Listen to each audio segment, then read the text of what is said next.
In our last lesson, we began a 3-chapter block of Scripture and Numbers that seeks to make clear to all that the priesthood is central to Israel's relationship with Yehovah, and that the hierarchy of holiness that God has set up, first with the tribe of Levi being separated away from Israel for special holiness as his servants, second with the Levites themselves being divided up into 2 groups called the Levites and the priests, this was all unchangeable. It's a done deal. And what the Lord establishes, man doesn't change.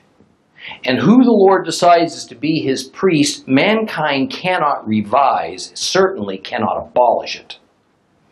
In the story that began in number 16, we find a general condition of upset, of unrest among the people of Israel. They're demoralized by the faithless and cowardly report from 10 of the 12 scouts and of Israel's leadership's subsequent decision to avoid the conquest of Canaan, which is their promised land. The people were disgruntled. They were emotionally unstable. They wanted change. And new leadership seemed like a good place to start.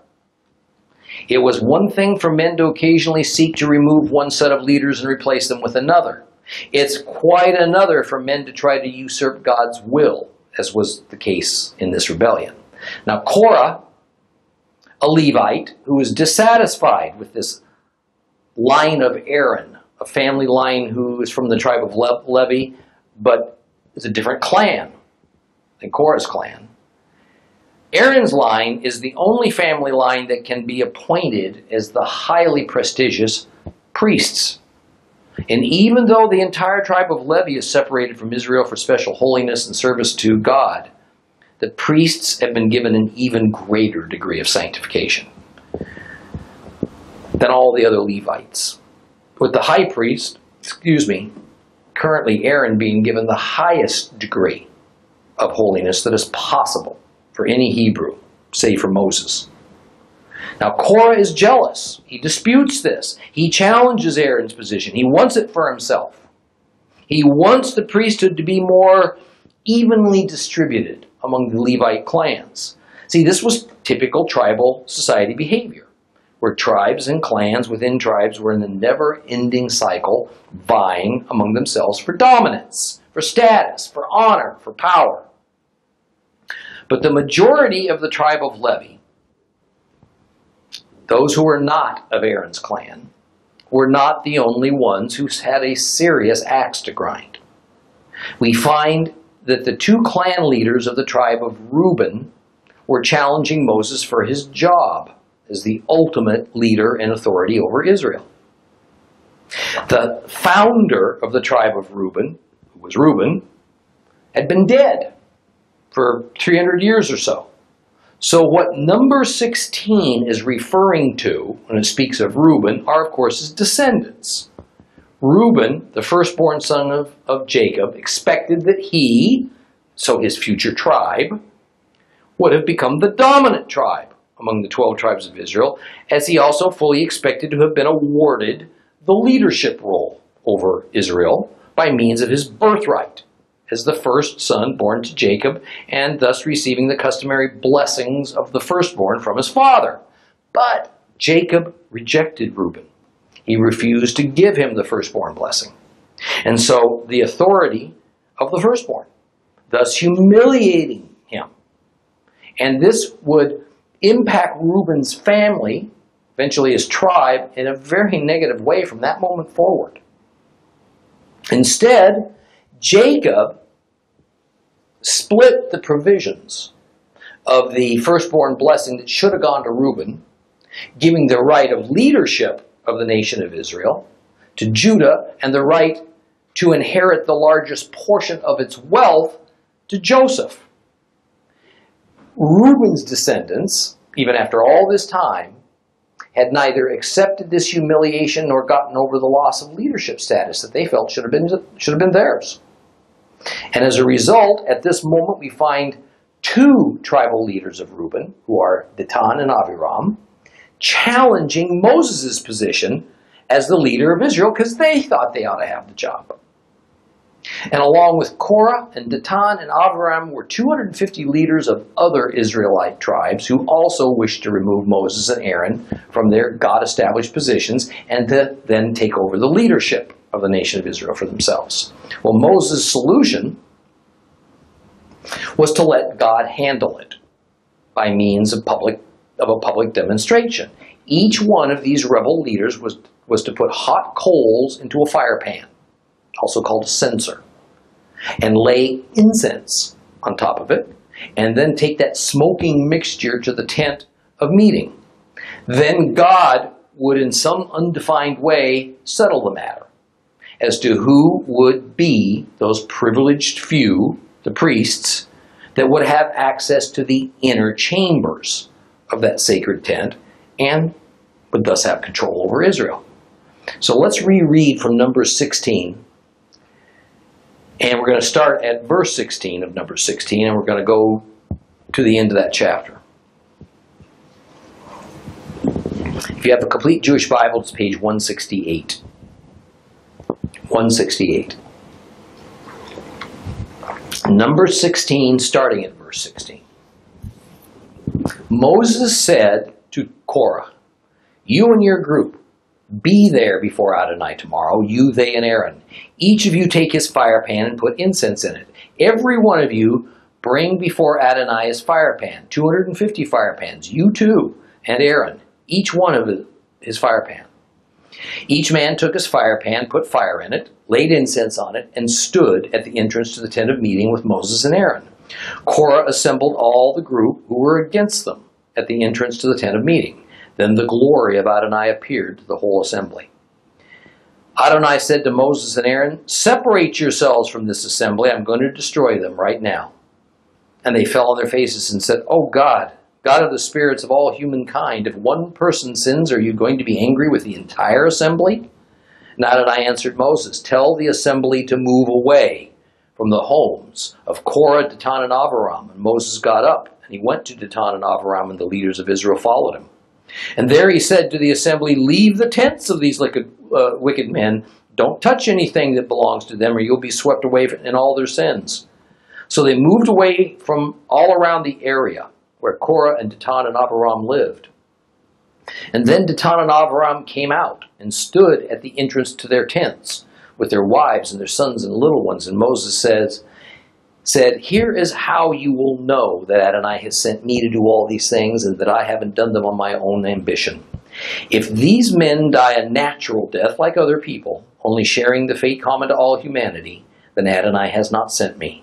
But if Adonai does something new, if the ground opens up and swallows them with everything they own and they go down alive to Sheol, then you will understand that these men have had contempt for Adonai.' The moment he finished speaking, the ground under them split apart. The earth opened its mouth and swallowed them up with their households. All the people who had sided with Korah, everything they owned. So they and everything they owned went down alive to Sheol. The earth closed over them, and their existence in the community ceased. All Israel around them fled at their shriek, shouting, 'The earth might swallow us up too.' Then fire came out from Adonai and destroyed the 250 men who had offered the incense." Korah and the 250 leaders, and apparently some amount of the others, referred to as the whole community, those who sided with rebels, do as instructed, and they show up at the tent of meeting with their fire pans. Without doubt, this was not at the door that was the entrance to the sanctuary itself, but rather the gate into the tabernacle courtyard. This is where everybody gathered. Then the presence of God, the kavod, the glory, appeared before everyone, and the Lord spoke to Moses and Aaron and tells them to stand aside. He's gonna annihilate everyone who's involved with this thing.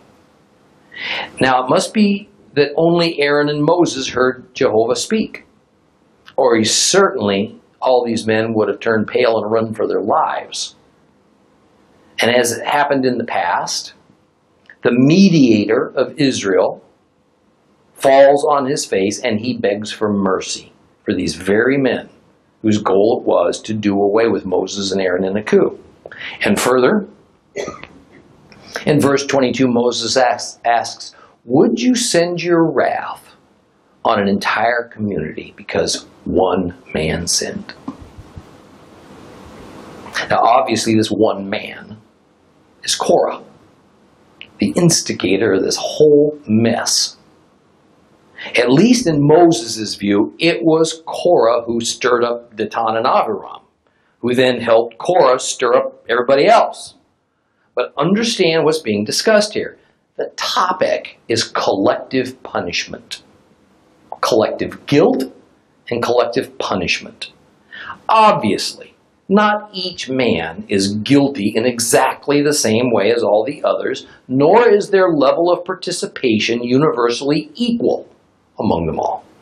Moses is both acknowledging and questioning this principle of collective punishment and whether God is serious about acting on that principle in this case.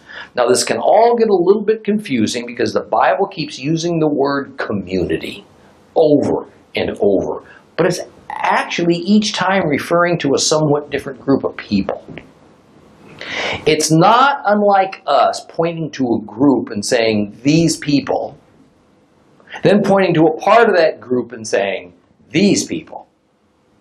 The term is ha'edah in Hebrew, which is what is being translated here into the word community. It's a rather all-encompassing, a very flexible term that's used to refer to most any assembly of people, whether they're of a common race, or performing a common action, or agreeing on a common decision.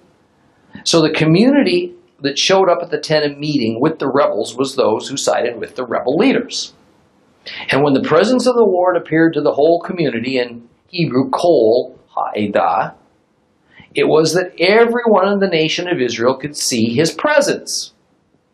And when God told Moses to stand back from this community because he was going to destroy them, it was, of course, referring to the rebels and all of their backers.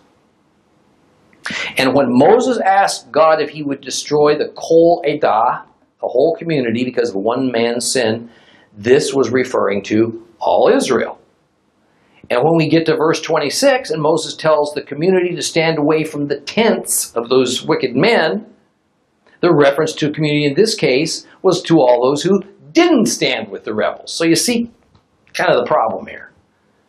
And this is emphasized when Moses tells the innocent to disassociate themselves from the rebels, not to even touch any item that belongs to them, because they don't want to wind up being collateral damage.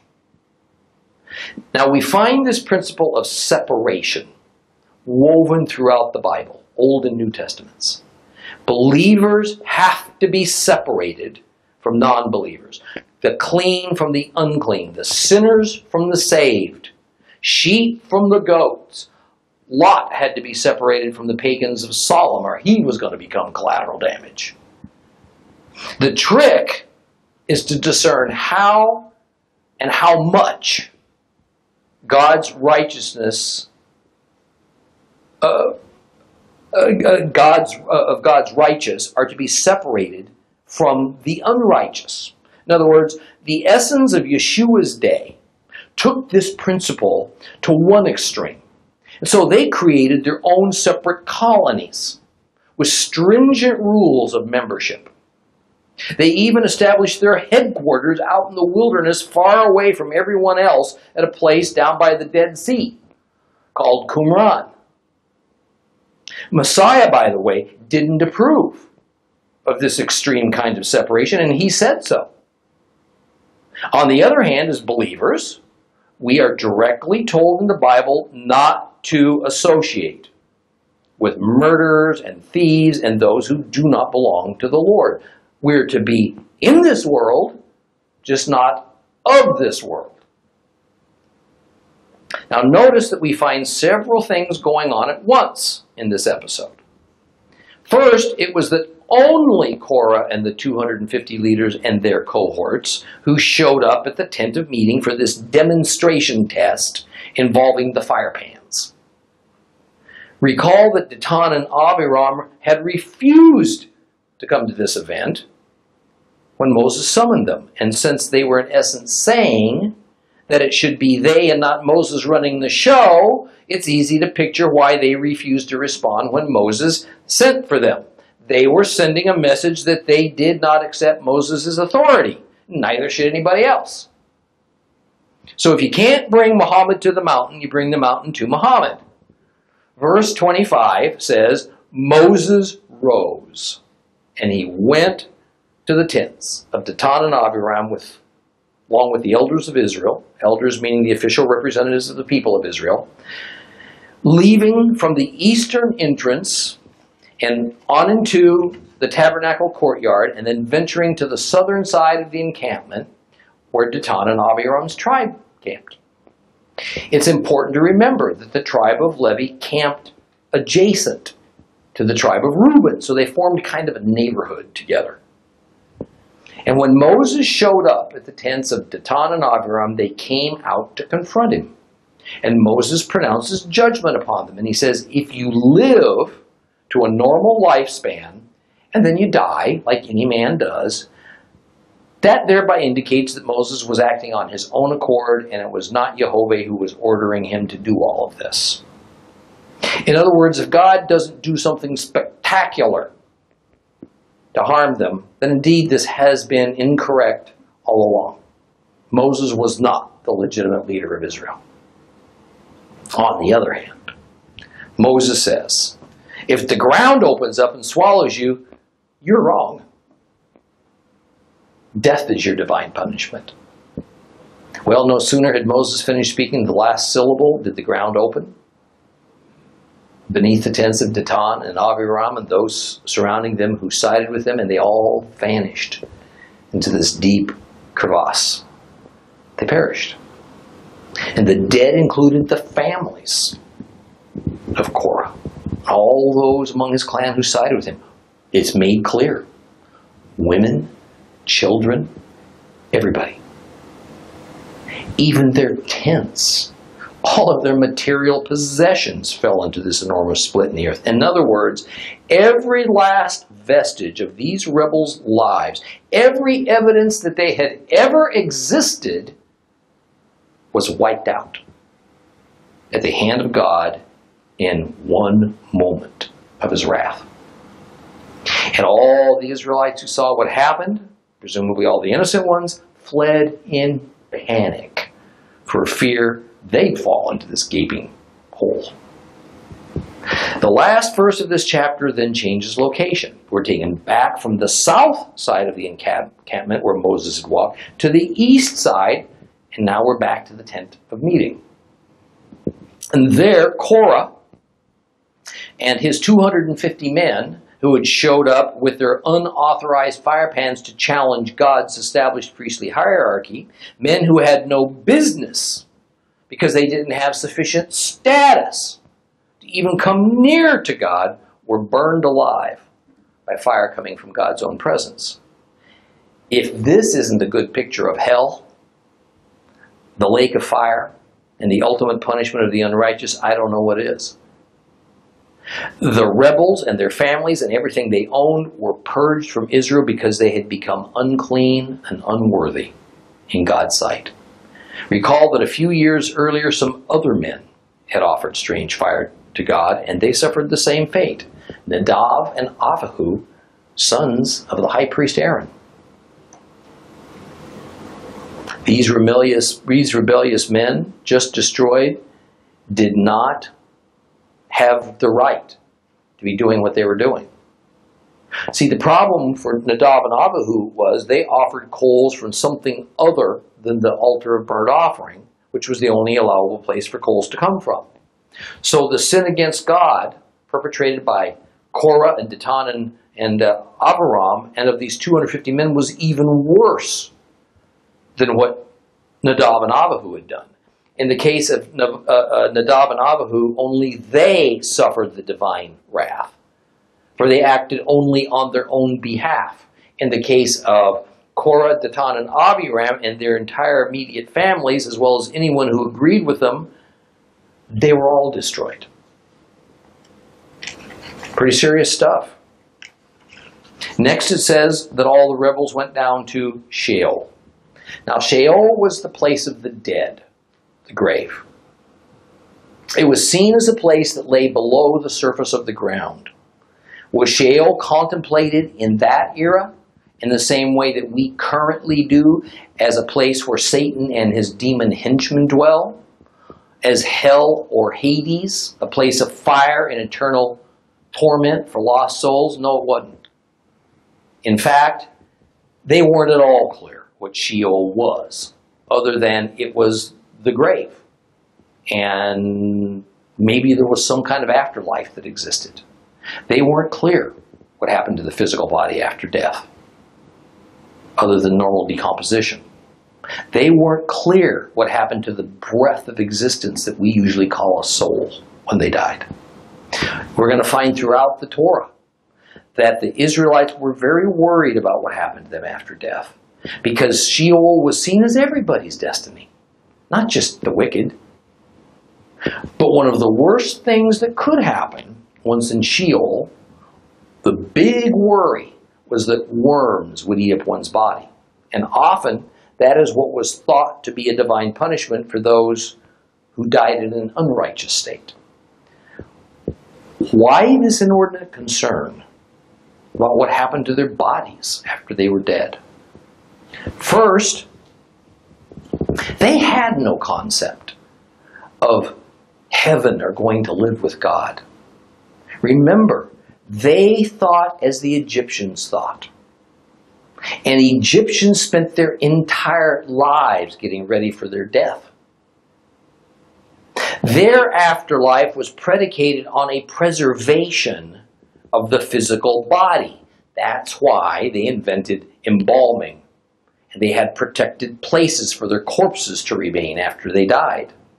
So although Israel didn't practice the death cult or body preservation of the Egyptians per se, they did have in their minds this dilemma of just what did happen to them after death, what to do about it, how to prepare for it. And the primary point of the punishment that is expressed in this story, that they fell into the crevasse and down to Sheol, was that these people died at God's hand. Or to sharpen the point a little bit, they died prematurely because of a consequence of their decisions and their behavior. And dying before one's normal lifespan was over was seen as a terrible thing, and it was greatly feared. Now, last week I told you that one of the main lessons that we ought to take from this is that redemption can not only be rejected in the first place, it can be given back at the will of the one who received it. Just as Korah and Dathan and Abiram and hundreds, if not thousands, of their followers had determined to choose their old lives back in Egypt rather than remain in their redemption from Egypt that they had already received from God. So it is with we modern-day believers. Put the emphasis on choose, because those rebels chose to go with Israel when they left Egypt. They were certainly not forced to go. And these same rebels chose to make for themselves new leaders who would take them back to Egypt. They chose to give up their redemption. It works in the same way for us. Nobody can take our redemption away from us. Nobody. There's no place we can travel to where our redemption becomes invalid. But did we not choose to accept our redemption? We can also choose to let go of it. And tragically, some countless number of people has chosen, and many more will choose, to go back to Egypt. But even more tragically is what happens to us when we do refuse or we give back our redemption, and it's demonstrated in full living color for us here in number 16. The consequence is that we are utterly and completely destroyed. there's no hope. There's no future. All that we worked a lifetime to build and acquire becomes as nothing. And perhaps worse is that, particularly as the male leaders of our families and our congregations, we have the ability to lead others away from their redemption. We can influence the decision of others. And they can suffer the same fate we will because of our own rebellion. And man, that's a sobering thought. Listen to John 15, starting in verse 1. I am the real vine, and the Father is the gardener. Every branch which is part of me, but fails to bear fruit, he will cut off. And every branch that does bear fruit, he prunes, so that you will bear more fruit.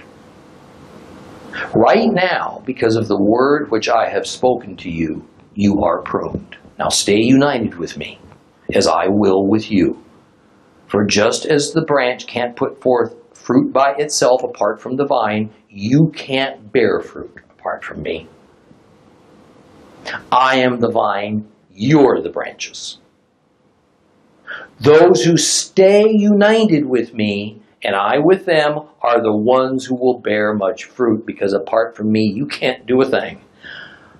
Unless a person remains united with me, then he's thrown away like a branch, and he dries up, and these branches are gathered up and thrown into the fire, where they are burned up. Every branch, every believer that is part of Christ but fails to bear fruit is cut off. And what happens to those cut off branches that were at one time united with Messiah? They're thrown away. They dry up, and they're thrown into a fire where they're burned up. It's pretty clear. Those are the words. But let me also show you another foundational God principle that's demonstrated here, and it's this. Not everyone is permitted to approach God. In fact, only the redeemed can come near to the Lord. But even more, only the redeemed that are declared holy on some level can come near the Lord. On so many occasions, I've referenced Paul, John, and others in the New Testament who allude to believers as being priests for the Lord. And I think that this is both figurative and literal to a degree. We find here in Numbers that Jehovah God declares that only priests can come near to his presence. And even then, that is to a degree, and it's based on their status. Regular priests can come near to him, but only so near. It's only the high priest that's allowed to come closest to his glory. But even that's limited to one day in a year. Yom Kippur. Those who do attempt to approach God, but who are not deemed by God to be priests, are destroyed, as were Korah and the rest of the bunch. Why?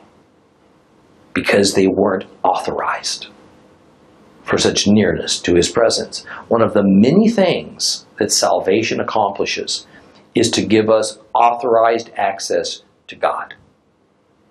God, by means of our belief and trust in Yeshua, Jesus our Messiah, authorizes us to come into a place that no others are allowed under any circumstance, near to him. Notice the dynamic and the hierarchy that's set up in Israel. Moses is the sole mediator. He stands alone and above. There is no access to God without going through Moses, the mediator. Those who tried to replace that mediator or were determined to go around God's appointed mediator were just rejected. They were destroyed with no further hope of reinstatement. Our only possible access to God is by Yeshua, our mediator. We have to come to Yeshua before we can come near to God. No, I'm not forgetting Yeshua as God, but that's another inscrutable matter. It was Moses who anointed the original priests in God's name as the mediator. It is Christ that has to anoint us with the Holy Spirit, which acts as our official authorization to come near to God. But even then, there is a limitation as to just how near to God we're allowed in our present condition. Because even though He's given us new and clean spirits, these bodies, they're still made of corrupt material. Our minds still have evil inclinations. Therefore, we are told of a time when we will get new bodies made of uncorrupted material and new minds that we're told will not remember the former days. Then we'll be able to come even nearer to the Father. Now, I can't tell you if the writers of the New Testament simply saw a direct correlation between the ability of Levite priests to come near to God and then with the advent of Jesus, this new ability for common people, Hebrew or Gentile, to come near to God by means of Christ. And therefore, from this understanding, they drew an analogy that we, disciples of Yeshua, are like priests in that regard. Or it may be that God actually and literally views us as His new and transformed priesthood. All that's open to discussion. But what I can tell you is that the pattern of how one is permitted to come near to the Lord was set up a long time ago. And the details of that pattern are explained here in the Torah. Let's read a little bit further. We're going to read the first 15 verses of Numbers chapter 17, starting on page 168 if you have a complete Jewish Bible. Numbers 17, starting at verse 1, we're going to go through verse 15. Adonai said to Moshe, "Tell Eleazar the son of Aaron the Cohen, the priest, to remove the firepans from the fire and scatter the smoldering coals at a distance, because they have become holy.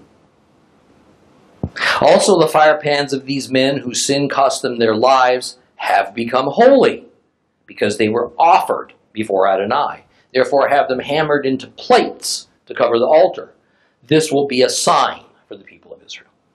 Eleazar the priest took the brass firepans which the men had been burned to death had offered, and they hammered them into a covering for the altar, to remind the people of Israel that any ordinary person not descended from Aaron is not to approach and burn incense before Adonai if he wants to avoid the fate of Korah and his group, as Adonai had said to him through Moses. But the very next day, the whole community of the people of Israel complained against Moses and Aaron. "You've killed Adonai's people." However, as the community was assembling against Moses and Aaron, they looked in the direction of the tent of meeting. They saw a cloud over it, and the glory of Adonai appeared. Moses and Aaron came to the front of the tent of meeting, and Adonai said to Moses, "Get away from this assembly. I'm going to destroy them at once." But they fell on their faces. And Moses said to Aaron, "Take your fire pan, put fire from the altar in it, lay incense on it, and hurry with it to the assembly to make atonement for them, because anger has gone out from Adonai, and the plague has begun already." Aaron took it, as Moses had said, and he ran into the middle of the assembly. And there the plague had already begun among the people, but he added the incense and made atonement for the people. He stood between the dead and the living, and the plague was stopped. Those dying from the plague numbered 14,700, besides those who died in the Korah incident. Aaron turned to Moses at the entrance to the tent of meeting, and the plague was stopped. Under the pile of these charred human remains lay more than 200 copper firepans. It belonged to those rebels who presumed to disregard God's requirement that only priests were allowed to offer incense to him. But we have a problem. Just as being removed from the sanctuary grounds can defile holy items, common things that weren't intended for sacred purposes can contract holiness by being offered to God. It's very much like the principles of clean and unclean, whereby uncleanness can be transmitted from one thing or person to another like a contagious virus.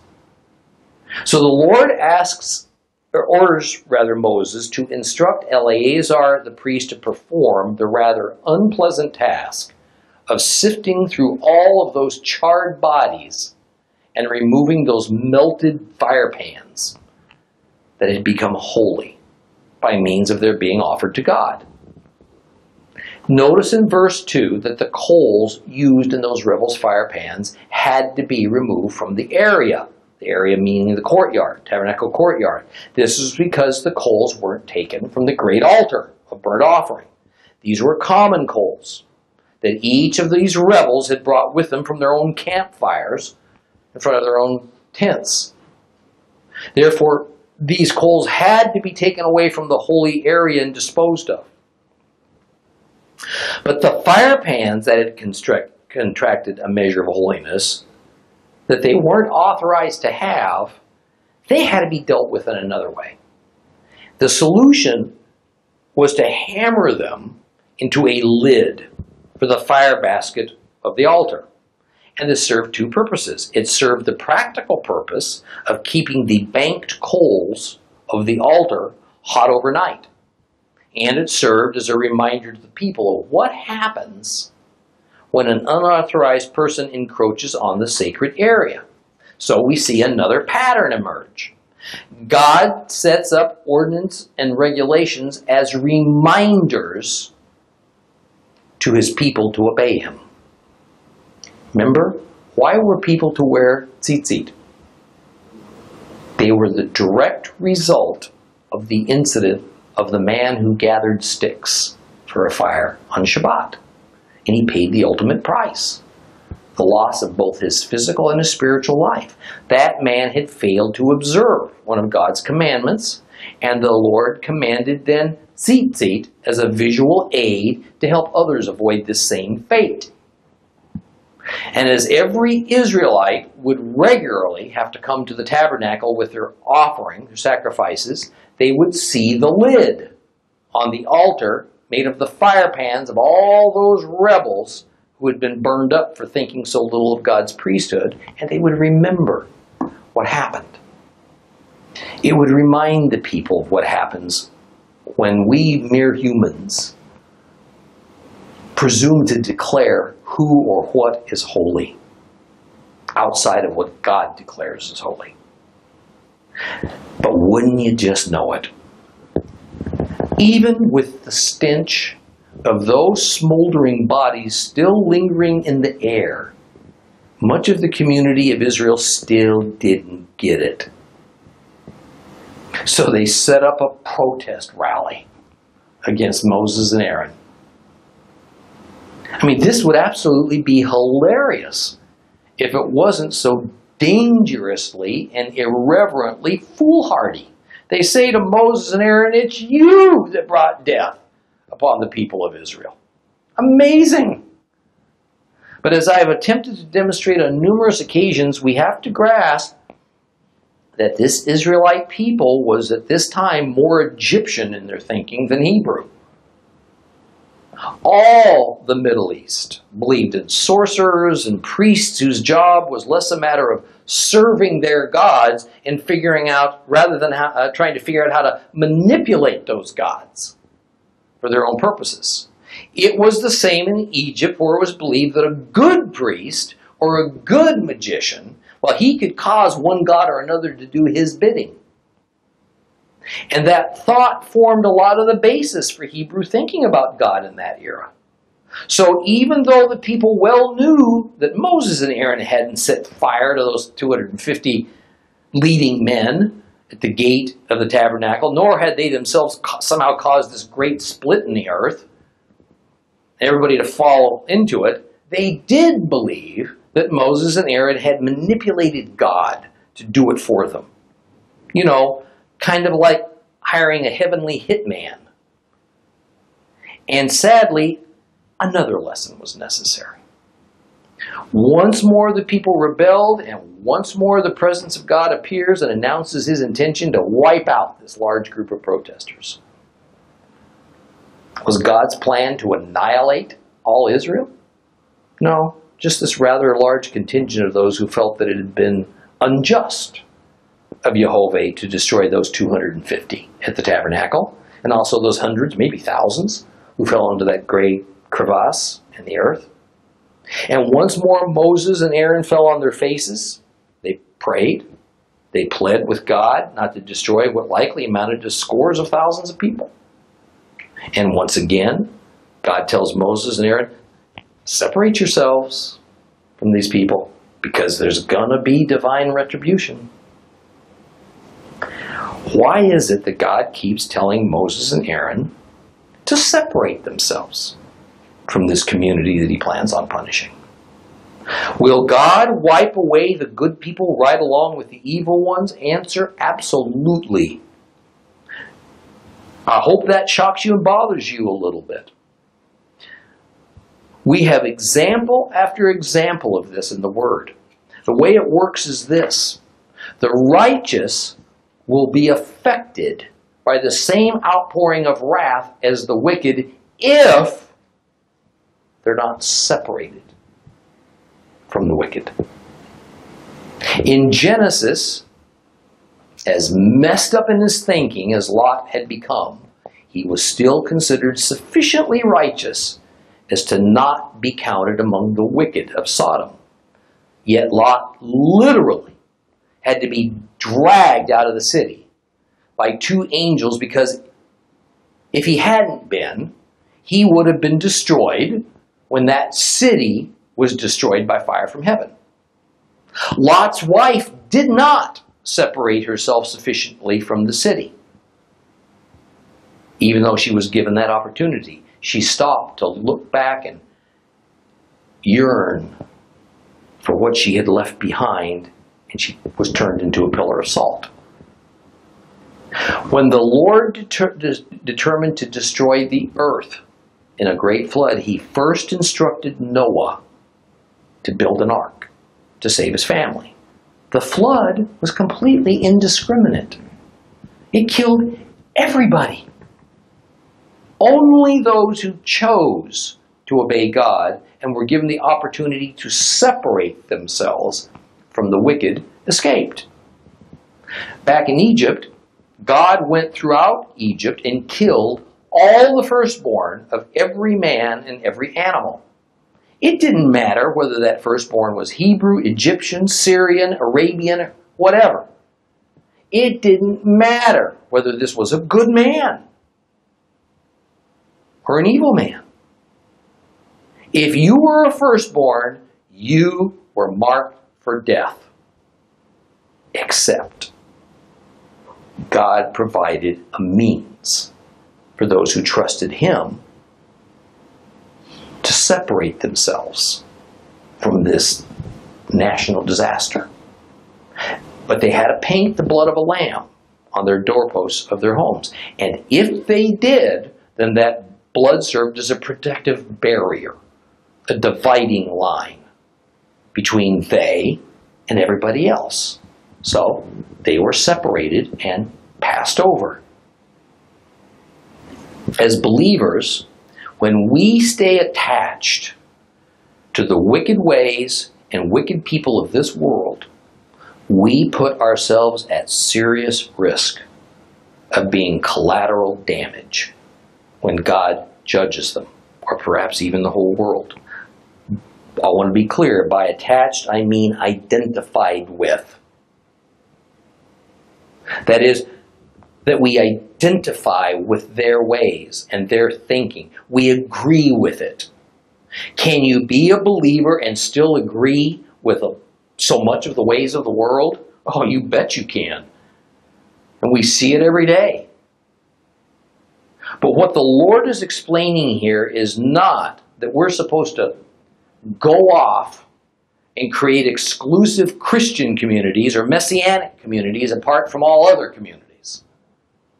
It's that anytime and every time we must demonstrate our actions, whether we stand with the world or we stand with the Word, we must be willing to separate ourselves or risk the divine consequences.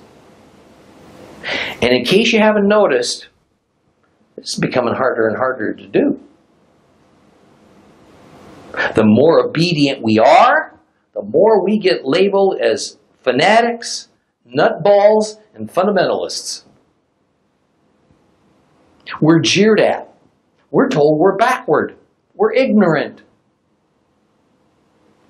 But lately, we're starting to be labeled as dangerous. Dangerous to world peace, because we're not tolerant enough. If we speak against abortion and homosexuality, now we're haters. We're full of hate. If we don't agree with Israel giving up their inheritance to the Palestinians, then we're Zionist wackos. And we're impeding world peace. Will you respond when God calls for you to be separate? That's the question. Or will you remain identified with all the familiar and the comfortable ways of the majority? I implore you to back away from any identification with what God calls wicked. Because at any moment judgment can fall. And any one of us could be an innocent bystander. Not that innocent. Next week we're going to watch as judgment falls on the community of those who identified with Korah and Datan and Abiram and felt sympathy for them because of what they did. Please rise.